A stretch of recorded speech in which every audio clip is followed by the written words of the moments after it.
Hello and good morning to the second day of the REDI Summit.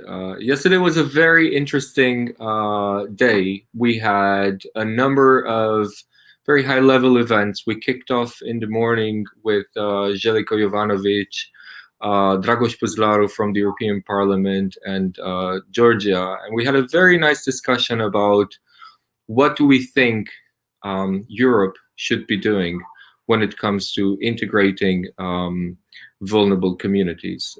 We then kicked off with several parallel sessions in the afternoon. We had one session in Romania where we had representatives from the European Commission, local office, as well as representatives from fund managers of Norway funds. We had representatives of civil society. We had RSL platform present, and together we tried to understand a bit when it comes to Romania, which were the challenges that the Roma community had, and how can we actually make sure that in 2021 we will be able to have a much better response, since the problems are probably going to remain the same. We then had a separate discussion in Macedonia with very high-level participants from the ministry in Macedonia, as well as employment agency, and it was a very, very interesting debate related to what is Macedonia specifically planning to do. It was a very interesting section because the employment agency also announced the new set of programs that they're planning to launch in Macedonia. And then last night, towards the end, my colleague Asib moderated, which was for me a first time, a moderated discussion with three Roma businessmen. And this moderated discussion took place in Romanes. If you haven't seen it, please go ahead and check our page. And I think it's going to be very, very, very interesting. Now today, we are going to discuss a very interesting subject, and that's going to be what's the role of vulnerable communities in the Green Deal. Right, so we're going to discuss a bit about recycling. We're going to discuss a bit about the circular economy, and we have really a very distinguished panel of experts and practitioners. And if my colleagues from the backstage can actually put everybody on the screen, I think that would be very useful. So we have from Romania, we have some participants. We have from Macedonia. There's also people from Brussels connecting. And maybe we'll spend the next 2 minutes introducing each other. So I'll start off with Mr. Constantin Damov from Romania, from the Green Group. Mr. Damov, if you can please introduce yourself very briefly, that would be very useful. Thank you. Good morning, everyone. My name is Constantin Damov, and I'm the chairman of the Green Group. It's one of the largest recycling companies in Europe now. And I'm also in Romania for the time being, freshly elected as president of the Circular Economy Coalition. I'm a practitioner, so I will be ready to share with you news and data from the collection and recycling in our areas. Thank you very much, and congratulations for your new position in the circular economy platform. We also have your colleague Alex Laibar from the Coalition for Circular Economy. Alex, if you can please introduce yourself also. Your microphone is mute. Good morning. Can you hear me? Yes. Okay. I'm the executive director for the Circular Economy Coalition here in Romania. We are an NGO, and our members are companies mostly active in recycling and also circular economy practitioners. So in our field, we found that there is a problem with the vulnerable communities. And I'm not a practitioner as Mr. Damov is, but theoretically speaking, I know about these problems. Okay, very good. Thank you very much, Alex. I'll go towards Piotr. I will not try to say your family name, right? Because I'm convinced I'll say it wrong. So I'd like to pass on the mic to you, also Piotr, to introduce yourself. Thank you. Just to check, can you hear me? Yes. Yes. Okay. Good morning, everyone. Yes, my name is Piotr Barczak. I work in Brussels at the European Environmental Bureau as a waste policy officer. I've been working there for more than 7 years and chairing the working group of this NGO, EEB, that consists of waste experts from all around Europe. We have members all over Europe, over 160 NGO organizations that are our members, and we focus on many environmental issues. But me, myself, I work on waste policies within a team of circular economy. And I've been very much working closely on the revision of Waste Framework Directive, as well as we are advocating also for the Circular Economy Action Plan 1 and 2. So I will thank you very much for inviting me today, and I'm happy to share with you my thoughts about Circular Economy Action Plan. Excellent. I'm very happy that you accepted the invitation, Piotr. Thank you very much.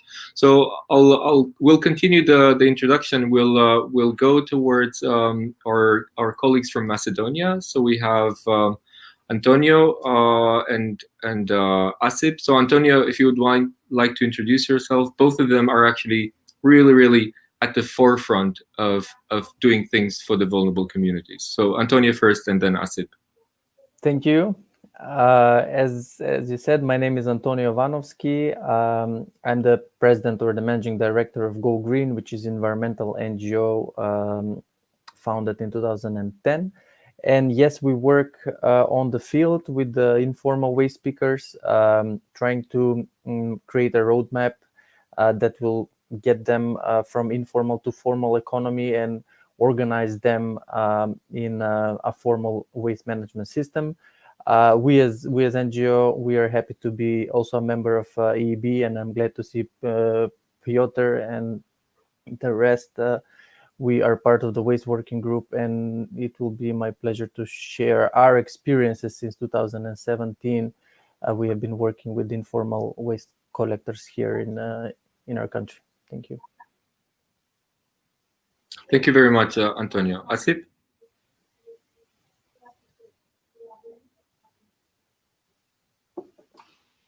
Sorry, my microphone was muted. So thank you, Petrica. Hello, everyone. My name is Asib Zekir. I'm the managing director of REDI Recycling, which is a social enterprise, and in the past year was looking for opportunities for fair transition to formalization of the informal collectors in Macedonia. So this is I'm pleased to talk about today's topic, and I hope that we will have a really nice discussion. Very good. Thank you very much, Asib. And then the last but not least, who's also a woman, Anna Karanfilova from the Ministry of Environment in Macedonia, who's handling the waste. So Anna, if you can please introduce yourself. Finally, I found my camera. Very good. Again, as a ministry, we are working on legislation mostly, but of course we have a close cooperation with the recycling companies and also with the NGOs, because when you are drafting the laws, you have to take in consideration all what's going on in the real life, let's say. And we are very aware about the situation and trying to find the way how, as Antonio said, this informal sector, which is mostly dealing with the waste in our state, and I know that the same situation is at least in the countries in our region, more or less is the same. We're trying to find out to formalize this system, and of course to have a better situation for the this group of people that are actually not only because it's an informal economy, but also to take care about their health, about social life, and so on. I hope that we can hear today some other experience how in the other neighboring countries or in the region these problems are maybe solved and what we can learn from Absolutely. your experience. Thank you very much for the introduction and for the additional information. Now, just kind of setting a bit the scene and the discussion. So throughout the next 45 minutes or so, I would want us to have a very honest and constructive discussion about what we think 2020 meant for our industry, right? So I can tell you that from my perspective, when we started this in March, the first thing that we did was, of course, we were shocked, right?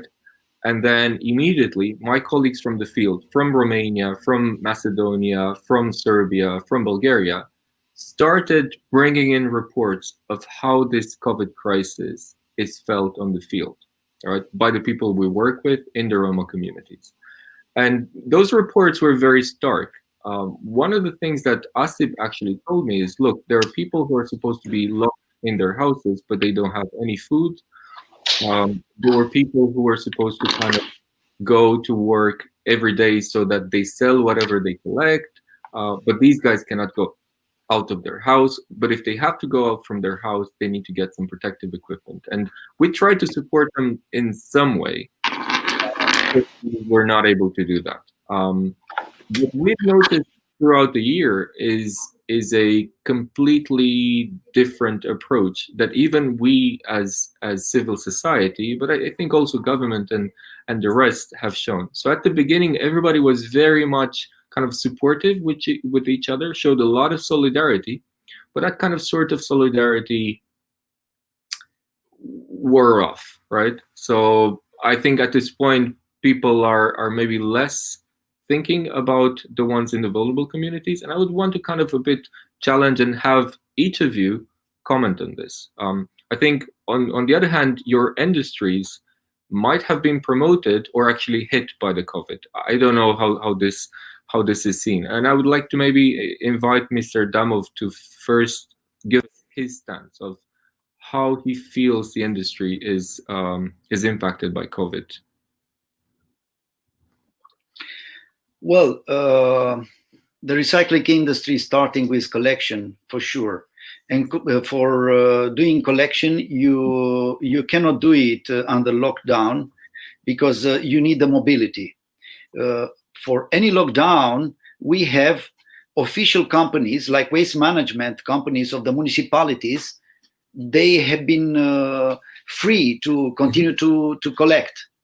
I have to say that in Eastern Europe, and in Romania specifically, municipalities, they don't do their job. We know it's a very inefficient separate collection, and at the end we found a lot of values going to the landfill.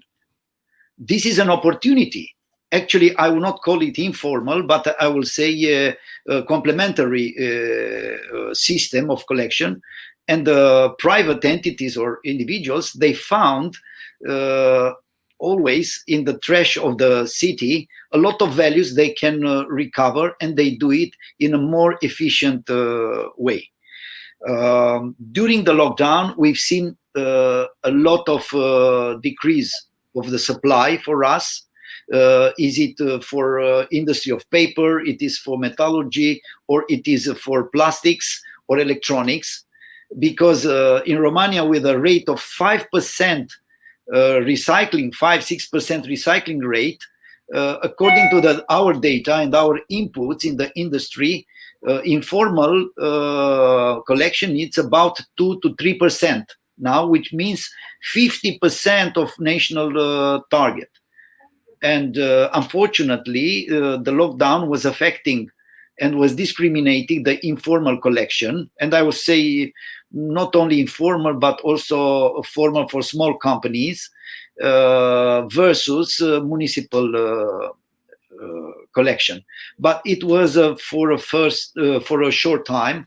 Now things look better. It will be a new lockdown. We have to take care that this will not happen again. And collection is very important.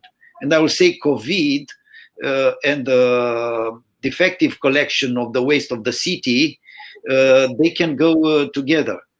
all these pandemics in the world, if you look in the history, have been generated mainly by defective waste management of the city. So that's the situation for now. I will leave now the floor for the colleagues. Thank you very much. This was a very interesting introduction, and it was actually very much linked to what we were seeing in Macedonia. So maybe I introduce, or I allow either Antonio or Asib to comment on what you just said. I think that was very valuable, and I thank you for your input.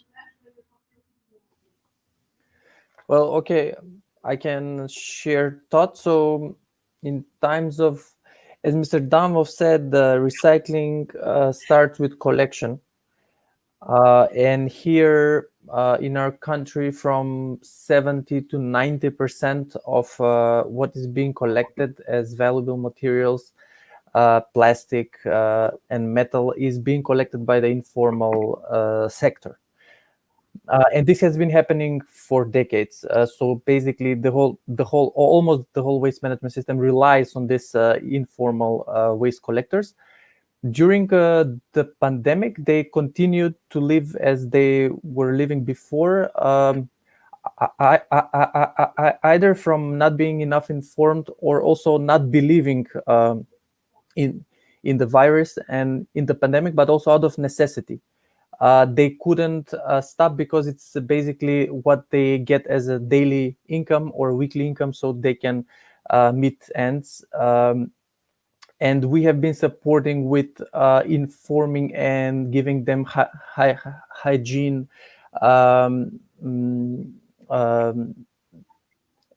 tools and equipment, and trying to organize them instead of going into containers, try to organize them in more household and residential buildings waste separation system, which in our city of Skopje, which is the capital, should be the most developed, but we do not have a primary waste separation system. And they basically get their resources from the public containers. And this they continue to do so during the pandemic as well. The idea and the approach that we took and started before the pandemic, and it continued during the pandemic, is actually to target residential buildings and households that are in line with their roots. And instead of going in the public containers, for them to inside the residential buildings and households, of course, wearing all the protective equipment, disinfection, and actually get the resources and the separated plastic and paper from the residential buildings. Before that, we had a integration and educational curriculum that we developed, so they would actually go through a certain program and not just handpick and to enter the buildings, because there are risks from both sides. Also the citizens' trust, but also their behavior when they're inside the residential building. So far, we have 50 buildings like this, and it's a pilot project for them to get to be protected, but also to integrate them with the citizens. The citizens are reacting positively. With the Roma informal waste collectors, it is a challenge because some of them accept this and want to be organized, and some of them still actually do not want to get into the system. So, Antonio, what I heard from Mr. Damov is that the informal collection is very important because it represents a tremendous proportion, right, of the national target. What I hear from you, Antonio, is that you also see the same thing, but you're actually kind of building on to kind of even improve and get these people to be seen completely different by the rest of the citizens. Now, we heard yesterday in the Romanian session that it seems that informal collectors, it's actually illegal to collect or to collect plastic, paper, and so on from the municipal waste. How do we feel about it? Maybe Alex can jump in here from the circular economy in Romania. Maybe also Anna can comment about the situation in Macedonia. I know there's a lot of efforts in Macedonia to try to get these people promoted, but please weigh in on this. Okay. Of course, we have a legal frame here in Romania.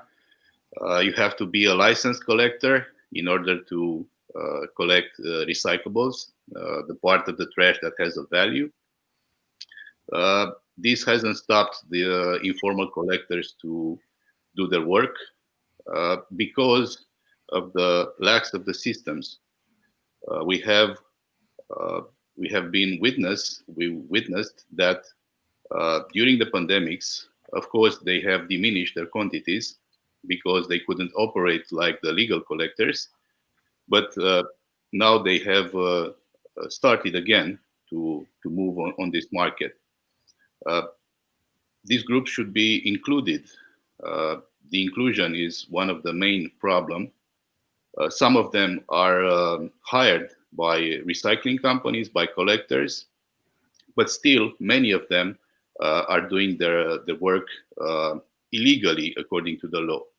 The good part, if I can say it like this, is that in this case, usually authorities do not impose penalties for these people because unofficially it is recognized the work, the value of the work, and they are needed in the society. Right. I believe that in the future, maybe companies and the legislators should do more in order to include these people in a legal and social protection system. Very good. I thank you very much for your input. Anna, what do you think from a government perspective? I know Macedonia, and we had a lot of support when we visited the Minister of Employment previously. I know in Skopje there's about 4,000 or so informal collectors. If I'm getting that wrong, I apologize. But it might be either 1,500 or 4,000. I think there's two numbers. So in the whole state, we maybe have more than 5,000, mostly in Skopje, as a biggest city in the state, but maybe even more. Unfortunately, we do not have very precise information, since the problem is that some of these people are even not registered in the state. This is the main problem. They do not have their own address or living or ID. And the only way for these people to survive is collecting waste and selling to the recyclers. Recyclers are very fond of this kind, let's say, because informal sector, as Antonio mentioned, maybe presents they bring the most of the quantities to the recyclers. And during the pandemic, we had some problems. Some of them even closed the recycling yards because they do not receive enough quantities for recycling, which shows that again this informal sector is the one who is bringing the most of the quantities to the recyclers, and they are very, very important regarding the achieving the national targets for recycling quantities, because as according to the European legislation, and also our laws are harmonized with this, we have some targets that should be achieved by the state regarding the collection of especially on the packaging based or other waste streams like electrical devices and batteries. And most of the people that are dealing with the companies, recyclers who are licensed, are these people who are actually informal, but still in our law we recognize individual collectors, so they can be paid and they can sell what they have found, let's say, to the recyclers. But the idea is to formalize again this system, because this waste belongs to someone at the end. At the moment, like Mr. Damov said, in Romania, more or less here the situation is the same. The public communal utilities that are obliged actually to collect, even we have infrastructure for separate collection, at least in the biggest city in Skopje. Still, the selected waste from these containers should be collected by the public communal enterprises, and they are not allowed to bring that waste again to the landfill site, but to give to the recyclers.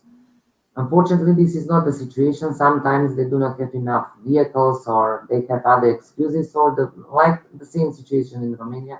This waste again, instead of going to the recycling yards, ends on the landfills or somewhere in any gray economy, maybe, I don't know, but we also have some indications that this is also happening. And that's why for us as a ministry, because it's very important to achieve the national targets, we are reporting and we are trying, to show that we are working on this subject. Again, we do not have a precise information how much we recycle.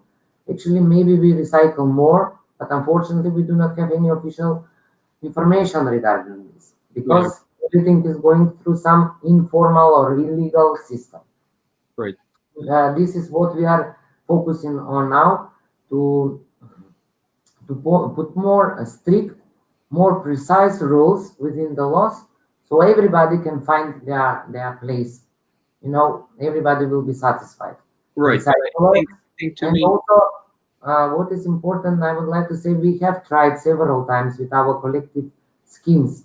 These are part of EPR system, like in Romania they have this EPR system for packaging waste. Let's say we tried with them to merge these two groups, or at least this informal sector to be engaged by these companies, so they can have their social insurance, health insurance, they can get their salaries, and to formalize somehow. But unfortunately, we didn't succeed any good results.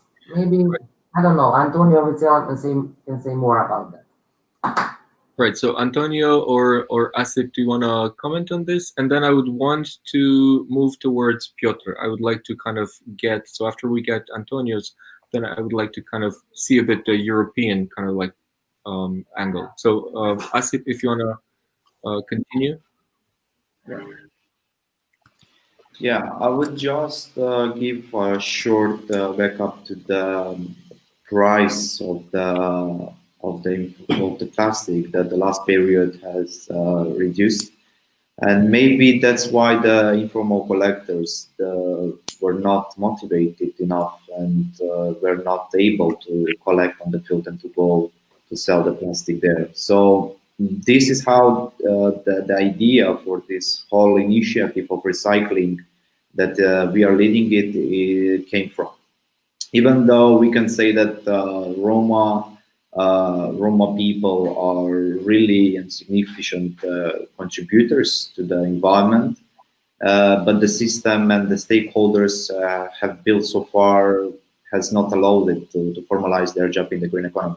We must say that the main point of connection between the Roma community and the green economy is in the area of collection and recycling.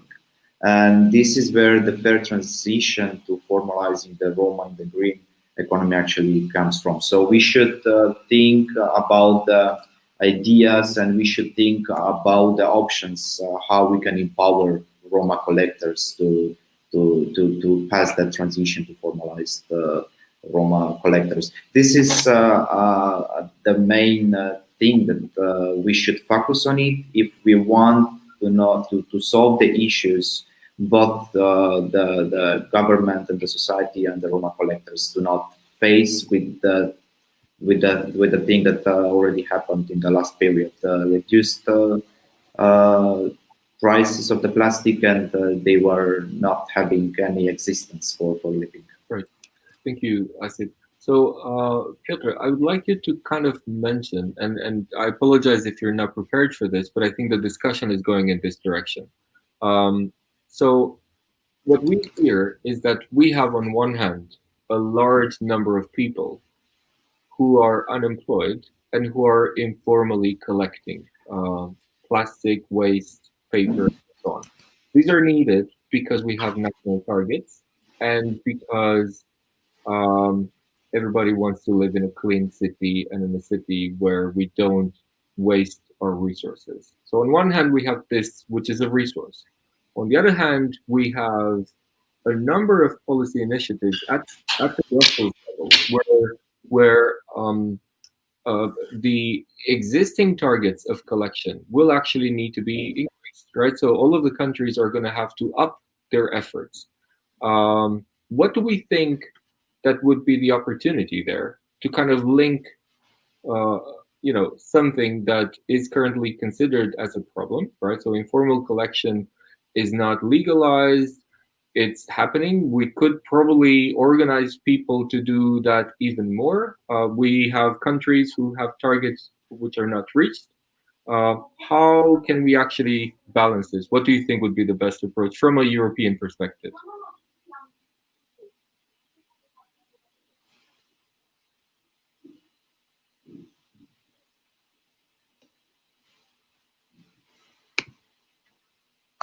Hello, can you hear me?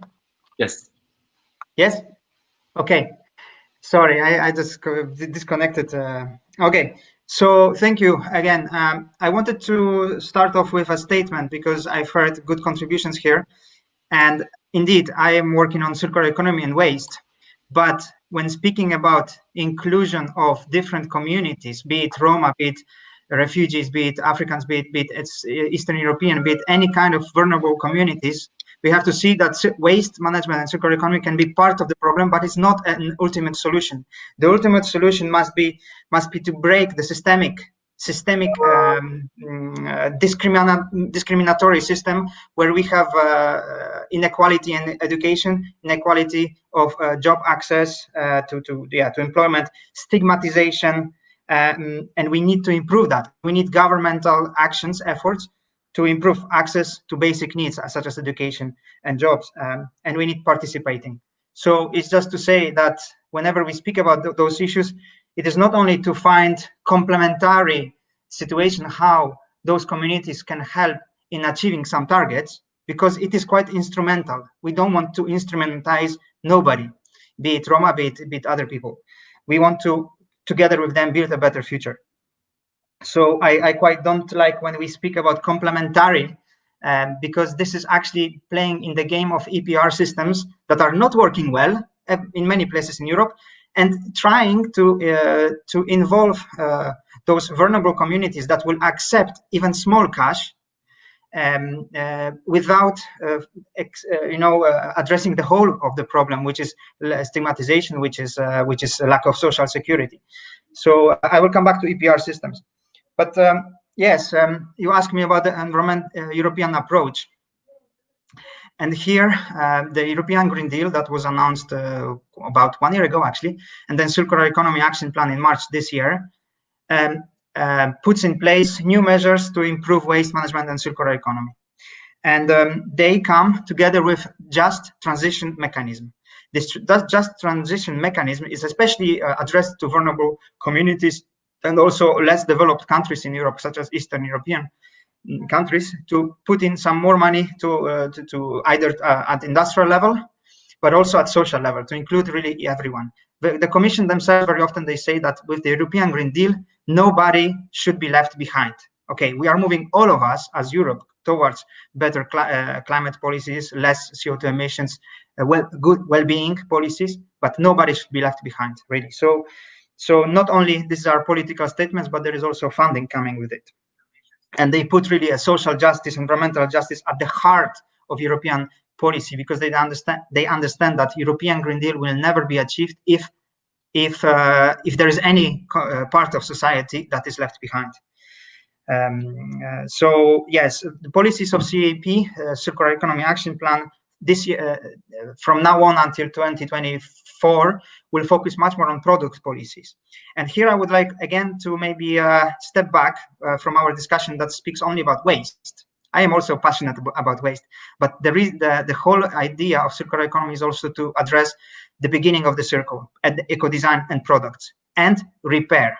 And I think one of the opportunities for communities to step up from only dealing with residual waste, dirty, dangerous job, but actually focus more on repair and collection for repair. And what about that? Are Roma communities able to do this? They for sure need more skills and tools. I believe many of the skills they have, but this should be reinforced, but also tools. To repair anything, you need tools, you need equipment. Very good. And also you need space. Yeah. Very good. Thank you very much for this point. I think this kind of moves a bit the conversation from collection, right, where you simply collect something which is thrown away by someone else, and then you take it to a center, which provides you with some sort of added value, right? And the point is that you want to take something that is thrown away, but you would actually do some sort of process that will increase the added value. Now, to me, the challenge that we would have over there is that there needs to be shown like a demand for these sort of products, and I wonder how can this demand be present in Europe when you actually have so cheap products coming from China, right? So I think in most of the cases, probably this is where the challenge comes from, with extremely low prices for oil. What's the cost of virgin plastic versus recycled plastic or recycled products? And I think this is probably a challenge. I don't know if Mr. Damov can comment on this. I don't know how much space we have. We may need a couple of more. Only for this subject we may need a couple of hours. An interesting point. Yeah. Circular economy, it's a direction that is good, that before Piotr was mentioning the upper level. I will say in the circular economy, recycling, it's a level we can consider a failure, because we recover just the value of the material, which sometimes may be negative. And in many cases, in case of plastics, the collection costs are higher than the value recovered. That's why the EPR schemes, EPR is extended producer responsibility, are determinant, because producers, as a beverages, beer, wine, water, so on, they are paying the cost of collection. In Romania, the budget today of all EPR schemes, imagine, is around 300 million euro per year. And this money should go for repaying the cost of collection. It's very difficult that this money are reaching to informal, and they are reaching after being squeezed in a couple of levels. But this is a very good instrument. Another instrument, it's a landfill tax. And Romania was moving very slow in this direction. So it's cheaper to throw to the landfill than make any intervention on the negative value material as plastics.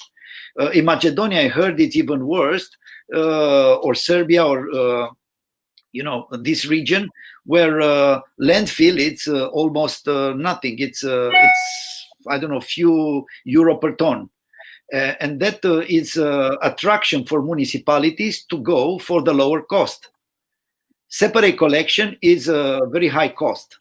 Now, it's a problem that, again, we are expecting regulation from European Union. Plastics have been succeed only for PET these days. And I will show you an example. To produce, starting from 2030, bottles of PET, you need to have a minimum recycled content of 25%. Guess what happened? Because oil price was dropping, the virgin granules of plastics are today below 600 euro. Meantime, the recycled plastic is 1,200, because our separate market. Yeah. If European Union will not consider for every material recycled content, linear economy will always be stronger than any effort we are doing. That was exactly my point. That was exactly my point. And I think this is a very important discussion that needs to be had, right?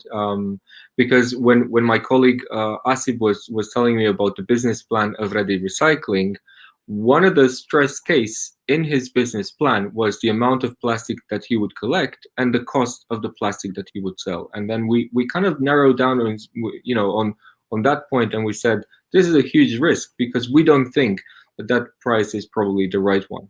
I think this is a very, very interesting conversation. Now, building on these two, right? So I think if we speak about Roma communities and recycling, Piotr's point is you should not link informal, let's say, collectors to the country's targets, because collecting waste and garbage is actually not a very dignified type of job. And I fully agree with him. But in many of the cases, these are actually the only jobs available for these sorts of people. And my fear is that since this is anyway informal and not necessarily a legalized type of employment, or not allowed in some countries, I wonder what the future might look like. I don't know if the industry is automating like waste separation and, you know, waste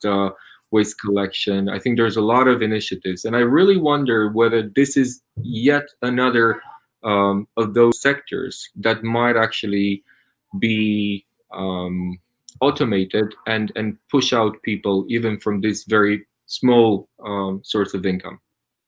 What do you think? Anyone wants to comment on this? Yep. You know, I was thinking before you're talking about threats and risks.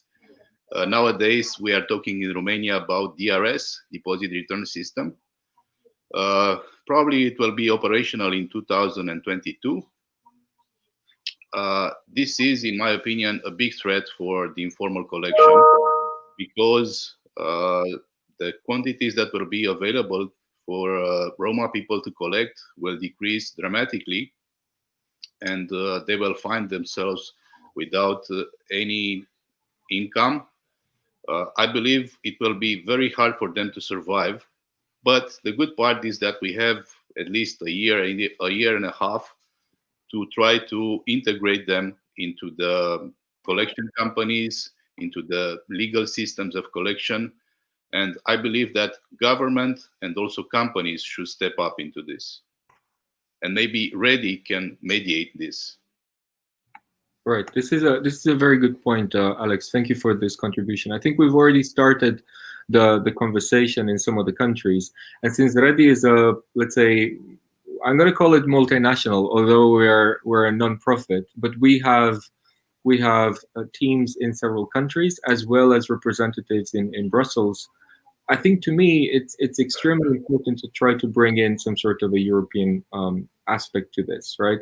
I don't think it's going to be enough if we have this conversation only with the government in Macedonia to try to promote this. I think it's important to try to do this at a regional level. So I think the challenge is that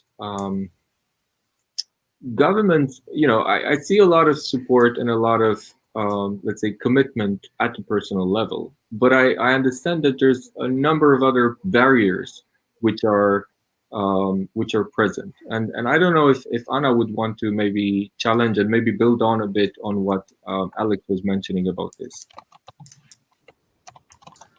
Yes, I was just about to raise my hand. We are working now on a new package of waste management laws, especially focused on these extended producer responsibility schemes. This is very important because, and we extend it from not only for packaging and batteries, but also for textile waste, tires, oils, and end-of-life vehicles. Because we find out that this is crucial. It's crucial to have money that will pay those citizens whatever formal or non-formal, informal, that we need some budget that we can use to support this kind of jobs. Someone who will deal with collection and transport to the recyclers or recovery factories and so on. Okay. But on the other hand, the producers who has to pay this system, they insist on, and not only the producers, but the recyclers insist on this deposit system, as the colleague said from Romania, and this will affect for sure this informal sector. Why they insist on this? Because they will get more clean product or more clean sources, you know, because now they are receiving from a mixed waste bin, and they need more money, okay, to clean it and to prepare it for recycling. So what was discussed on our last, we have one online debate. The focus from the recyclers, especially from the packaging waste and PET, they insist on introducing deposit system in the state. According to the law, even now we have, it is allowed, but depends on the producers, because the producers are those who has to pay. Whether this will be a vending machines where they can put back the empty bottles or cans or whatever, or system that when you buy some product, you will pay extra money, and if you bring back again that bottle, PET or a glass bottle, you will receive the money back, like we used to have in 30 years ago when we used to live in another system, socialistic system, let's say, but it was functioning very good at that time. So now the problem is whether the producers who are paying this system will agree. Right. So let's see a bit. I think Piotr had a comment a bit earlier. Piotr, what do you think? Yes, thank you, Petrica. I wanted to clarify a possible misinterpretation of what I said with regards to including informal sector. Of course, we will need more people, more labor, more systems to work in waste management because of more complicated waste collections, separate waste collections, because of increasing waste collections, also because of the factor that the waste shipments outside Europe will be much more reduced. So we will have more waste actually to deal with, even if waste prevention measures are in place.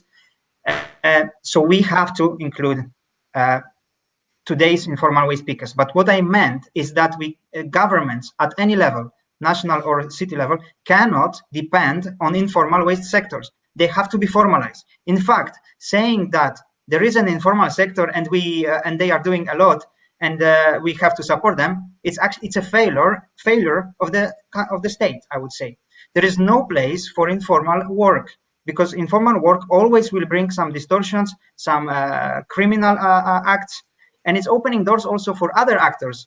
In a country where there is informal waste sector, and I've been traveling around the world working with informal sectors, it means that same approach from the government applies to businesses. Yeah, there is lack of control, lack of implementation and enforcement. So I just want to say that there is no place for informal sector. There is a place, and very important place, for formalizing them, bringing them into the same level of skills, salary, social security, and stuff like that. Because otherwise, the illegality of their works will always be present. If they are informal, they are less controlled, then illegal actions will happen. And this happens everywhere in Europe. So if EPR systems are there to help, they are help to formalize them, because only chipping in few coins to support them somehow, support in this case is not the word. Total transformation must be necessary. And here's the role of governments. And you said, Petrica, at maybe not national level, but also city level. I would say both. Best if it is national level. But if the national government does not stand up to the challenge because it's a failure, and I can hear already that, saying that the informal sector has its place to play is a wrong approach. Then I would say that this EPR systems will only continue the systematic disproportionality of equal treatment of people. And there was an important point put on deposit return systems. I think all the NGOs that I know, and I work with hundreds, over 100 of them, support deposit return systems. Also, they are very much working with informal waste pickers. This means that, yes, it means that maybe there will be less aluminium and less PET bottles to collect for them. But again, that yes, we should leave aluminium and PET and glass for waste pickers is continuing the wrong approach. There will be many other waste to treat, like bio-waste. So formalization of informal sector is important to treat waste. Right. And whenever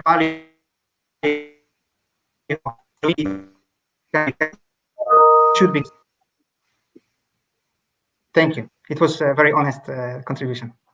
Thank you, Piotr. So I think this is a very interesting approach, and I don't think our target should be to kind of like try to stop something which is already in motion. I don't think we could. I think what's important to do is to try to kind of foresee this, and as you guys said earlier, is kind of prepare also this, I think, important part of our economy, an important part of our communities, to be prepared to make this transition. And I think the Just Transition Fund will be extremely important in that. Now, I would want to get back to my previous point, and maybe we should probably wrap up in about 10 minutes. So I would like to kind of give you again one round of comments.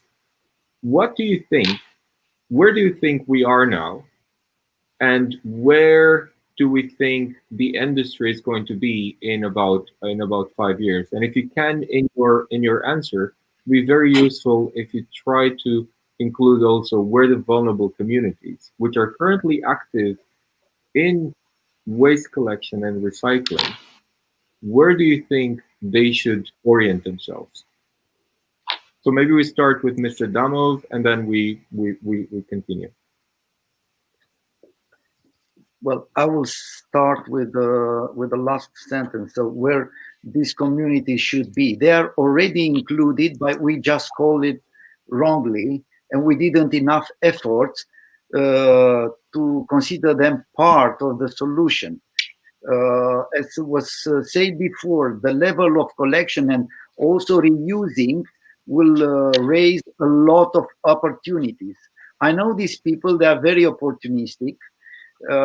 And they are always moving from one material to the other. We have construction and demolition, they didn't start it. We have bio-waste, we have a biomass, we have tires, we have batteries, we have a lot of material that should be recycled. What we really need to do, it's really, so far we had just social programs, and it's more, I would say, politician went in the wrong direction, very emotional. We need really to do practical things and to orient all support for economic projects. And I have to say that I feel sorry that being one of the largest recycling in Romania, I was never contacted by an organization trying to include the Roma population into the economy. We're doing it now, so Mr. Damov. We're doing it right now, right? So we will follow up. I think that's exactly what we want. So what we are trying to do is we're trying to look at the Roma communities not from a social problem, but from an opportunity problem, right?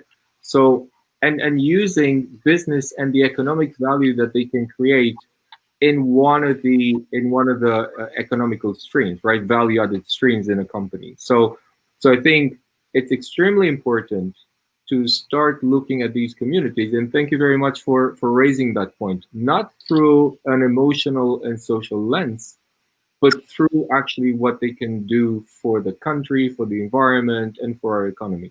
So I think the next is Antonio wanted to have a reaction. So please, Antonio. Thank you. I would like to, because they're doing this with their families. with their children going on the street. This means children are not in school and they're not being educated, and this has been happening for decades, and it's just a vicious cycle that they are locked in. The approach that we took is, okay, let's create an occupation like a doctor, like a lawyer, a professional occupation that can be rewarded economically and socially. And we created in 2008 this new occupation together with Ministry of Labor, waste collector and handler. The whole idea is that this occupation would give them a certain pathway, a roadmap that they can take through a training program that we developed and is certified by the Ministry of Education. And after this training program, they would have this license where they would be employed by a social enterprise. The social enterprise would take care not only of the individual collectors, but their families as well. The whole point is to break this cycle of poverty, because they're bringing and dragging their kids and children with them into the work. So give them an occupation and put the kids and children in school. The municipality started putting deposit return system, and we asked them, how do you pay for this? Because they give 0.5 dinars to the citizen, and the cost is 0.3. So the difference is being covered by the municipality. So what we can see is that there was willingness from municipality to encourage primary waste separation system, and we already discussed, and the point is that all stakeholders should be involved, municipalities and the producers as well. And how I see this in 5 years is that it's not only the deposit return system, and it's not only the informal waste, the waste collector, but it's a system of mixed collectors, the citizens doing the primary waste separation in their household, and plus the return deposit system with the producers and the municipalities, stakeholders being involved, supporting the social enterprises that want to take care of the collectors and their families to be put into the education system. Thank you, Antonio. So, Asib, building a bit on what Mr. Damov said, why don't you actually mention a bit what you're trying to do with the REDI Recycling? Yeah. So, firstly, I would like to mention that whenever we have a social component here, and we have actually also economic activity, there is a chance to build a really good social enterprise and good model of it. So I would just talk about it a bit later. I want just to give you a bit also the feel of the field, how it is with the Roma collectors. So as you have already mentioned, there are approximately 5,000 of Roma only in north of Macedonia, that through their collection of secondary raw materials, they are actually doing their personal existence. And even though they are contributing to a better and cleaner environment, we must say that the government or the stakeholders actually do not pay much attention for it. We must say that the livelihood depends on the collection of plastic and secondary raw materials, and despite the strategy for Roma inclusion, where efforts are made in almost all developing countries, is the employment of Roma, formalization of their economic activities, and we must say that Roma collectors are still not part of the organized system for waste collection and selection. And it's a very, very petty question, because we are in the 21st century. And we are talking about legalizing a job that many people are working. They are doing social contribution, but also they're living from that part of their job. So with all of this, I would like to mention now the social enterprise that we have already established. Based on all of this, REDI Recycling is trying to legalize and organize the Roma informal collectors in a business model that works for both parties, as well as the society and also the collectors who are involved there. And with the new employment model and the business concept that we are aiming is to enhance a healthy lives through the creation of sustainable employment for the informal waste collectors, and also providing support for accessing health, education to their kids, but also turning back to education system to those people and the social services that we try to provide them. So the business model that represents the operation of the social company of REDI Recycling is in fact similar to a social enterprise, where in an organized form of collection, Roma collectors will be able to make the transition to formalized collectors. This model will enable also higher volumes and revenue margins based on adding values to the materials they are collecting, and thereby offering the basis for a more sustainable and formal employment. Actually, we have indirectly enabling better access to public and social services, but also integration into the civil society in general. So, as well as we are providing full traceability of the packaging waste collection. In general, the informal collectors are going to be legalized and formalized waste collectors in REDI Recycling. They will have the license, the permission to collect the waste with the equipment they need. So far, REDI Recycling applied for the license for collection and transport to the Ministry of Environment in North Macedonia, and we hope that after we get this license, we will go for the one which includes treatment and packaging, so we could make added values to the materials that they are collecting. Maybe another point, Asib. Can you tell us a bit about the regional plans? Because I know there's a number of initiatives which are happening in other countries also, still related to this. What can you comment about that? So the past 1 year, actually, we have researched many analyses about the collectors in Macedonia and abroad. And we could follow some steps that the neighbor countries already did. Let's say we could legalize the first form, is to legalize them as collectors, to provide them a secure job. And we already have advocated actually from the Agency for Employment to build a training to train those people to legalization, and after that to have a better job involvement, but also social component to be established there. Okay. Very good. Thank you. Thank you, Asib. Before I understand that, Anna, you have to go now. I wonder if you have Please excuse me, but due to my job, I'm really very busy. I'm very glad that I could participate at least this hour. Of course, I'm on your disposal anytime, as Antonio and Asip already knows. Whatever we can do from the ministry side and on the behalf of the ministry, I can say, but also on my personal name, that we will try to contribute as much as possible, of course, as a ministry, as a regulatory body, to help. As a conclusion, before I go, I would agree with Antonio that this chain must be break. This is not the problem with the informal sector is not a waste management problem only.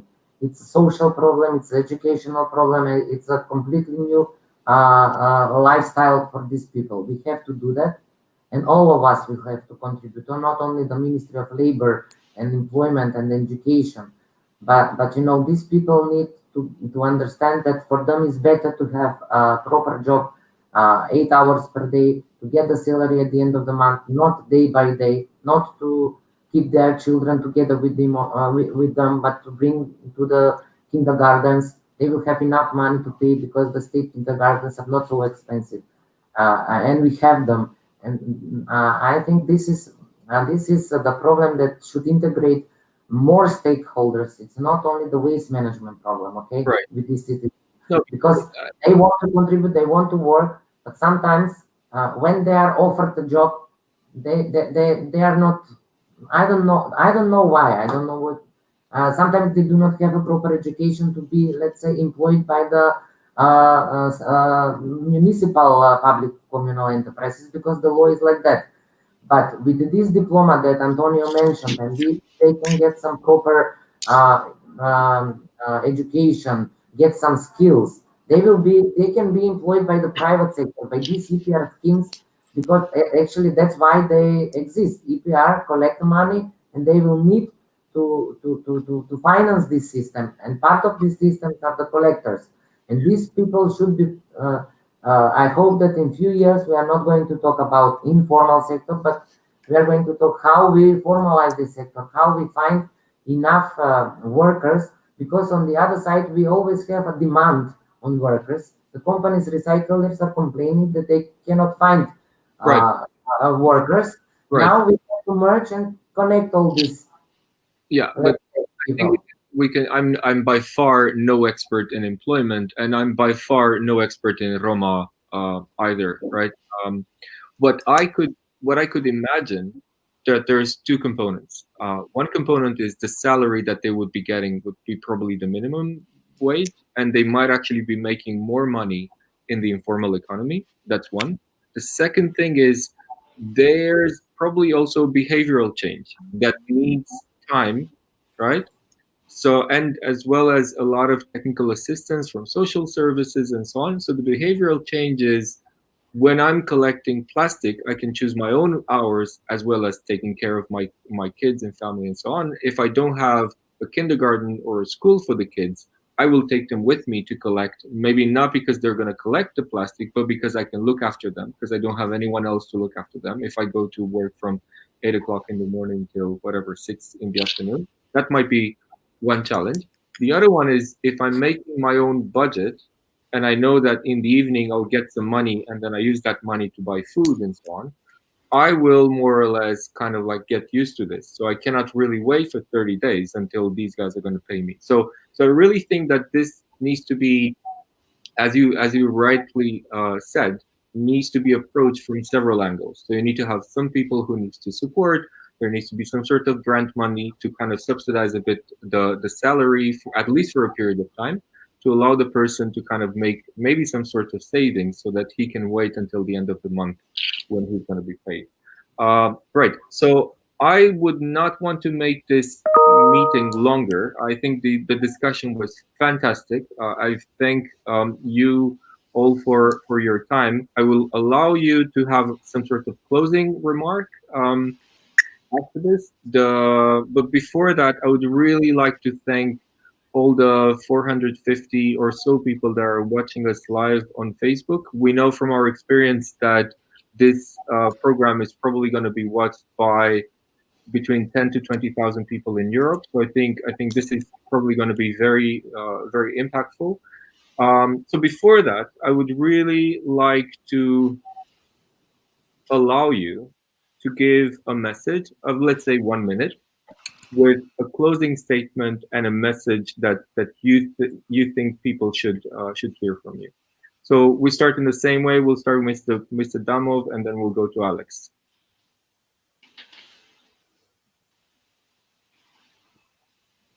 I would say at the end, I want to say my last message, and I think that is a great future if we succeed to avoid this name, informal. Any business is a business. I think we make a discrimination between businesses. We would like to have to be all meeting in the recycling business, which has a great future. I think circular economy will create so many opportunities. We'll forget very soon about inclusion or not inclusion, this discussion of today. But I insist in programs that will be more oriented in this direction. And I will mention something. Romanian cities have been receiving 1.8 billion euro from European Union to set up a collection, and still they do 50% of recycling, and 50% is done by informal. And informal didn't receive any money.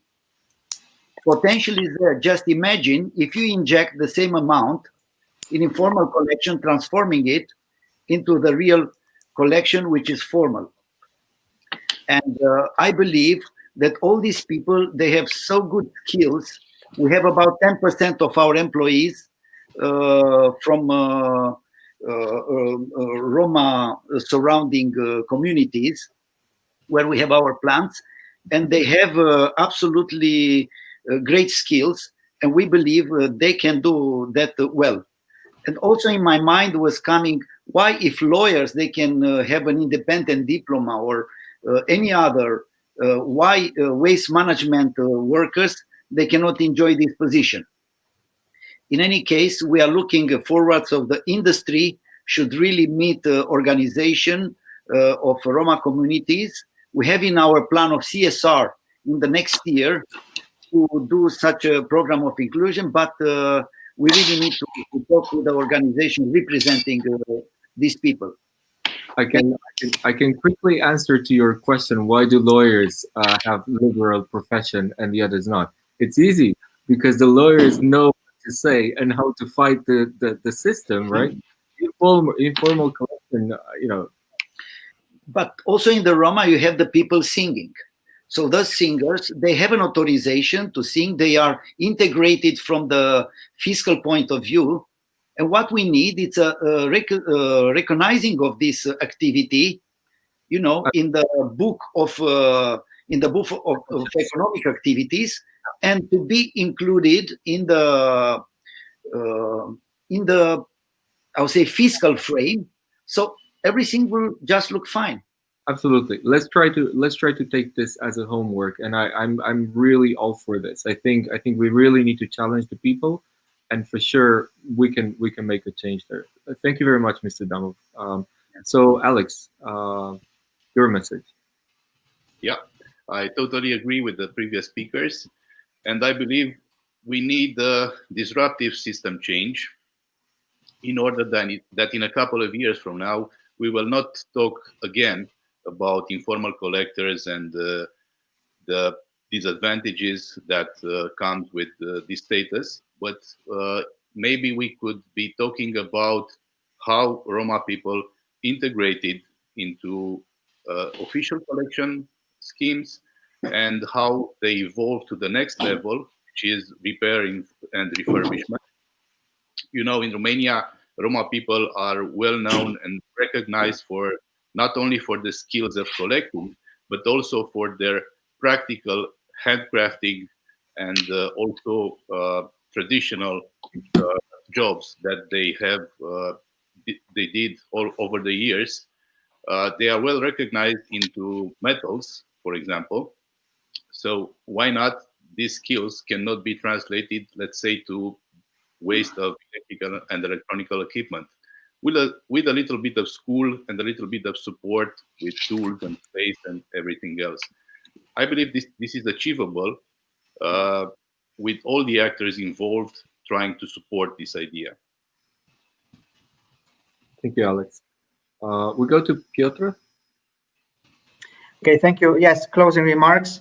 European Green Deal will move forward. It will mean collaboration with all. Nobody should be left behind. It will mean also benefits for all, not only for Roma communities. Everybody will have its role to play in waste management. But watch out for instrumentalization of any group.